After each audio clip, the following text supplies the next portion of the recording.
This is English for Real People, a journey into clear, authentic English. Hello, and welcome to English for Real People.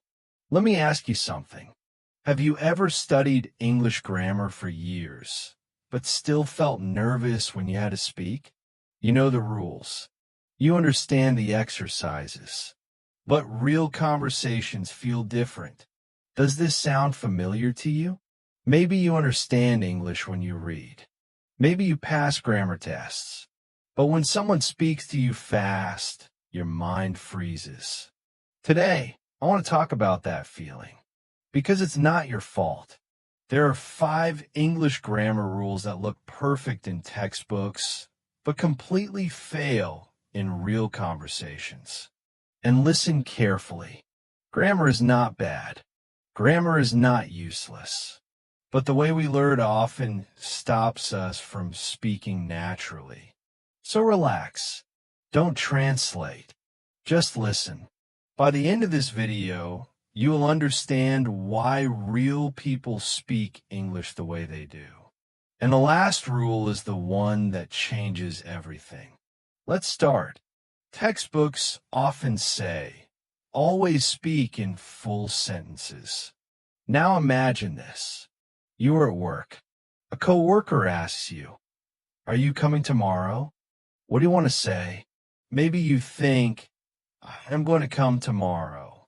That sentence is correct, but it doesn't sound natural. Real people usually say, "Yeah, tomorrow," or just "yes." Why? Because real conversations are fast. People speak to communicate, not to be perfect. Let me ask you something. Have you ever stayed silent because you were trying to build a perfect sentence in your head? That happens to many learners. Real English uses short answers, simple answers, natural answers. You don't need long sentences. You need clear meaning. Another common rule says, never break grammar rules. This rule sounds serious, almost dangerous. But here is the truth. Native speakers break grammar rules all the time. Grammar says, "Do you want to go with me?" Real people say, "Want to go." Grammar says, "Did you eat already?" Real people say, "You eat yet?" Is it wrong in a test? Yes. Is it wrong in real life? No. Language is flexible. It changes with context. Let me ask you, when you watch movies or videos, do people always speak perfectly? Of course not.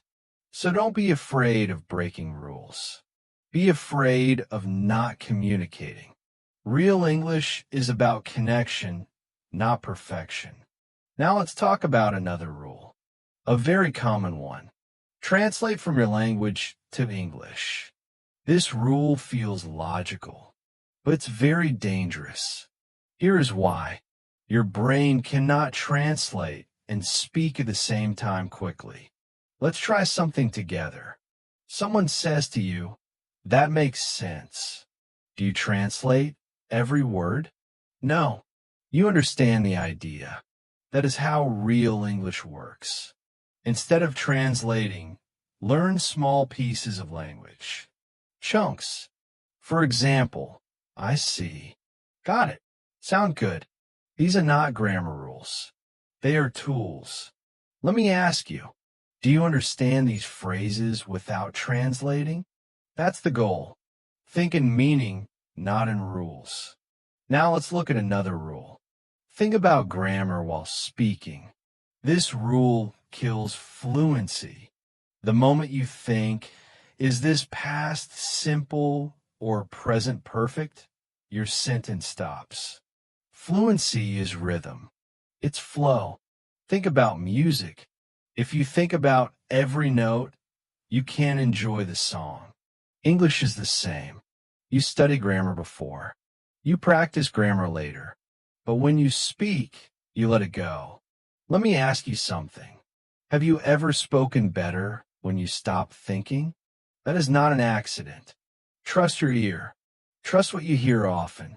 Grammar should support you, not control you. Now, we arrive at the last rule, and this one is very important. You must sound correct to sound smart. This rule hurts confidence. Here is the truth. In real life, sounding natural is more important than sounding correct. Listen to this sentence. I do not understand what you're trying to say. Correct, but heavy. Now listen to real English. I don't get it. Which one do people actually use? Real people value clarity, not complexity.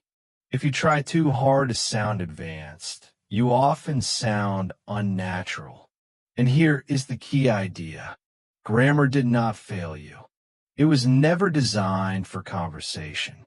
Conversation is human, messy, flexible. That is where real English lives. So remember this. Stop chasing perfect English. Start using real English. Short phrases, clear meaning, natural rhythm. Ask yourself, what would a real person say here? If this helped you, keep listening, keep noticing, and keep speaking, because English is not a test.